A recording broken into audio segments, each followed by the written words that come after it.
प्रफुल्लित बलधामम् हेमशैलाभदेहम् दनुजवन कृशानुं ज्ञानिनामग्रगण्यम् सकल गुण निधानम् वानराणामधीशम् रघुपति प्रिय भक्तम बात जातम नमामि। मनोजवम मारुततुल्य वेगम जितेन्द्रियं बुद्धिमतां वरिष्ठं वातात्मजं वानरयूथ मुख्यं श्रीरामदूतं शरणं प्रपद्ये। सयाने जो भक्त होते हैं उनको आचार्य कोटि में कहा जाता है। क्या? गुरु कोटि में। और आचार्य कोटि के जो भक्त होते हैं वो क्या करते हैं? वो जीवात्मा को परमात्मा से मिलाने का काम करते हैं। ये सयानों का काम है। स्वामी श्री राम सुखदास जी सयाने भक्त थे। बुद्धिमताम वरिष्ठम ज्ञानिनाम अग्रगण्यम। अपने जीवन में कितने जीवों को भगवान से जोड़ दिया उन्होंने। असंख्यों जीवों को जोड़ दिया भगवान से। आप बुरा मत मानना, दुनिया के बड़े से बड़े कथावाचक वह उपकार मानव जाति का नहीं कर सके जो उपकार श्रद्धेय स्वामी जी ने अपनी उपस्थिति मात्र से संसार का कर दिया। क्योंकि उनके मन में निजी स्वार्थ की सूक्ष्म गंध भी नहीं थी। एक ही टीस उनके हृदय में रहती थी, सब जीव भगवान को प्राप्त हो जाएं, सब भगवान से मिल जाएं। हम लोग सत्संग में कभी बैठते हाथ जोड़ के कहते कृपा करो कृपा करो कृपा करो, जैसे उनका बहुत बड़ा कोई घाटा हो रहा हो, बड़ा कोई काम बिगड़ रहा हो। कहते महाराज कृपा करो। कहते कृपा करो, आप भगवान को हृदय से स्वीकार कर लो, भगवान मेरे हैं ये मान लो। गिड़गिड़ा कर कहते थे स्वामी। पता नहीं महाराज जी की स्मृति में है कि नहीं, ऋषिकेश की बात है। हमसे एक बार बोले पूज्य स्वामी जी, बोले हम एक चिंता में हमेशा रहते हैं। तो हमने कहा महाराज जी कौन सी चिंता में रहते हैं? बोले हम इस चिंता में रहते हैं कि भगवान को सबसे अधिक सस्ता कैसे बनाएं, इतना सस्ता बना दें, इतना सस्ता बना दें कि सबको भगवान मिल जाए। तो हम रोज निरंतर इसी चिंता में रहते, युक्तियां सोचते रहते हैं कि जल्दी भगवान की प्राप्ति कैसे हो, जीव का काम जल्दी कैसे बने। बताओ हम लोगों को जाने क्या क्या चिंता होती, शरीर की, संसार की, मठ मंदिर की, आश्रम की, और स्वामी जी को ये चिंता है कि सबको भगवान कैसे मिल जाए। ये बात जीव सुग्रीव है, परब्रह्म श्री राम है, पर मिलाने वाले कौन है? नाथ शैल पर कपिपति रहे, सो सुग्रीव दास तब हरि। हनुमान जी सही बोल रहे कि झूठ बोल रहे? हनुमान जी झूठ बोले ये तो सोचना भी गलत है। महाराज नाथ शैल पर कपिपति रही, वो अहंकार के पर्वत पर चढ़ा हुआ है। वो अपने को बहुत छोटा नहीं मान सकता, भले ही विपत्ति का मारा हुआ तो भी रहता बहुत ऊंचाई पर है। पर चाहे जैसा हो आपका तो दास है, वह सुग्रीव आपका दास है। दास का लक्षण है कि वो देखते ही कांपने लग गया और हनुमान जी से बोला कि पठवा बाली होए मन मैला। बाली ने भेजा है इसको इनको मारने के लिए, और कहा देखो हनुमान जी तुम जब बातचीत करना उन राजकुमारों से, वीरों से, तो हमारी तरफ मुंह करके करना। और कुछ खतरे की घंटी हो तो बंदर अपने मुंह से आंख से इशारा जल्दी कर देती, इशारा कर देना हम भाग जाएंगे। भागो तुरंत तजो यह सैला। ये तो सुग्रीव जी की मनोदशा है। और उन सुग्रीव जी का परिचय हनुमान जी दे रहे हैं। सो सुग्रीव दास तब अहि, वो सुग्रीव आपका दास है। हनुमान जी झूठ नहीं बोल रहे, हनुमान जी सही कह रहे हैं। चाहे जैसा जीव क्यों ना हो, जीव भगवान का नित्य दास है और भगवान नित्य स्वामी है। भगवान सेव्य हैं और जीव भगवान का सेवक है। सेवक सेव्य भाव बिन भवन तरीय उर्गारी। बस इस भाव को जीव भूल जाता है तो संत सद्गुरु कृपा करके उसको समझा देते हैं कि तुम राम जी के दास हो, राम जी तुम्हारे स्वामी हैं। तो हनुमान जी बोले वो तो भूला हुआ है कि मैं आपका दास हूं, पर गुरु जी को तो याद है कि ये आपका दास है। मैं जानता हूं सुग्रीव जीव है और जीव मात्र आपका नित्य दास है और आप जीव मात्र के नित्य स्वामी हैं।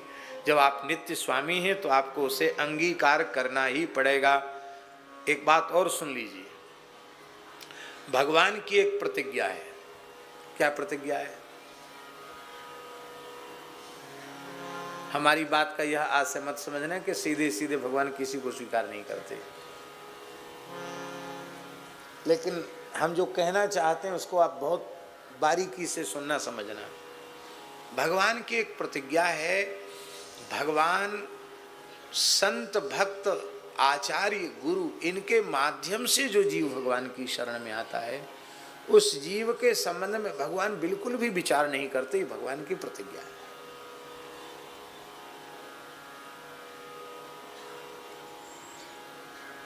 आप लोग बताओ, वह जीव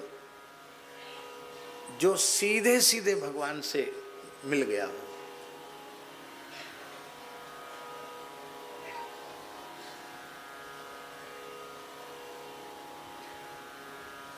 कोई ना कोई बीच में जरूर है, और जो बीच में है, जो भेजने वाला है भगवान की शरण में, उसी का नाम संत है, उसी का नाम गुरु है, उसी का नाम महात्मा है, उसी का नाम महत्पुरुष है। ध्रुव जी भगवान की ओर जाते हैं, नारद जी उनको मार्ग दिखाने चले आते हैं। शबरी कुछ नहीं जानती, सब कुछ छोड़ के जंगल में आ गई। मतंग ऋषि उसे भगवान का नाम सुनाते हैं, भजन की पद्धति बताते हैं, उससे भगवान की प्राप्ति होती है। कोई भी जीव। इसलिए मध्यस्थता की जो भूमिका है वो संत सद्गुरु आचार्य करते हैं, और उनके माध्यम से जो जीव भगवान की शरण में आता है उस जीव के गुण दोष का भगवान विचार नहीं करते। भगवान ने कहा, हनुमान जी ने कह दिया, बात पक्की हो गई। अब हमें कोई बायोडाटा चाहिए ही नहीं कि सुग्रीव जी का पूर्व जीवन कैसा है, कितने फुट कितने इंच के हैं, इनकी गलती क्या है, इनकी अच्छाई बुराई क्या, कुछ नहीं समझना। हनुमान जी ने कह दिया आपका दास है, हमने स्वीकार कर लिया। और दूसरा उदाहरण हम आपको दें, बस वो कह के हम पूरा कर देते। आज हम कम से कम 1 घंटा ज्यादा कथा कहे, वो बात कह के पूरा करते हैं। विभीषण जी उच्च कोटि के साधक हैं, लंका में रहकर साधन करते हैं, और अब तक उनको राम जी की प्राप्ति क्यों नहीं हुई?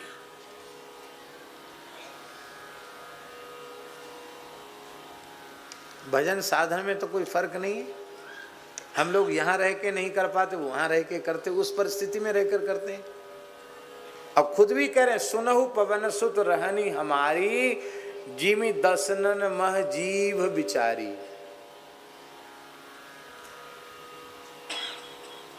हनुमान जी के आने के बाद राम जी से क्यों मिलते हैं? उसका एक ही बात है, गुरु जी जब तक नहीं मिलते तब तक भगवान कैसे मिलेंगे? इसलिए हनुमान जी पहले मिल गए।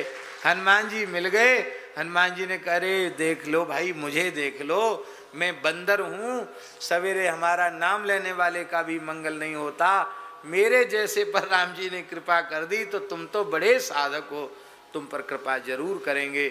और विभीषण जी को हनुमान जी ने स्वीकार कर लिया और आश्वासन दे दिया कि तुमको राम जी के चरण कमल अवश्य मिलेंगे।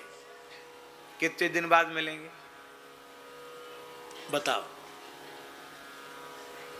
अरे हनुमान जी लंका जला के गए हैं, और उसके बाद जो बैठक हुई है उसी में तो ये सब चर्चा हुई, और उसी में विभीषण जी ने कहा, महाराज अब गलती तो आपकी है ही है, आप जानकी जी को वापस कर दो और तो लंका का विनाश रुक जाएगा। और रावण ने लात मारी, भगा दिया विभीषण को। तो कितने दिन बाद? हम समझते महीना 15 दिन भी नहीं बीता, हनुमान जी आए तो तुरंत राम जी मिल गए। जब तक हनुमान जी नहीं आए तब तक राम जी नहीं मिले। इसलिए जब तक किसी भक्त को बीच में नहीं रखते हैं तब तक सीधे भगवान की प्राप्ति नहीं होती। अच्छा एक बात बताओ, बहुत से जीव ऐसे हैं जो वस्तुतः पूर्व जीवन में कोई सत्संग से उनका नाता नहीं था, फिर किसी भी योग संयोग से समझो वो स्वामी जी के सत्संग में आ गए, अब उनका जीवन बदल गया। ऐसे लोग मिलेंगे कि नहीं मिलेंगे? अब उनसे पूछो कि स्वामी जी से मिलने के पहले आप राम जी को जानते थे, राम नाम को जानते थे, आप गीता जी को जानते थे? बोले नहीं जानते थे। तो कैसे जाने? बोले स्वामी जी की शरण में आने के बाद जाना। इसका मतलब है कि भगवान के संबंध में मौखिक ज्ञान भी किसी संत की सन्निधि के प्राप्त होने के बाद ही हुआ। इसलिए भैया भगवान के भक्त के चरण पकड़ लो, राम जी मिल जाएंगे। संत मलूकदास जी कहते हैं, एक दया अरु दीनता ले रहिए भाई, चरण गहो जाए साधु के रीझे रघुराई। 3 काम कर लो, मन में प्राणी मात्र के प्रति दया, दीनता की भावना और संत चरण का आश्रय। ये 3 काम अपने जीवन में कर लो तो रीझे रघुराई, राम जी रीझ जाएंगे। श्री सीताराम प्रतिदिन सत्संग एवं दर्शन के लिए श्री महाराज जी के ऑफिशियल चैनल को जरूर सब्सक्राइब करें।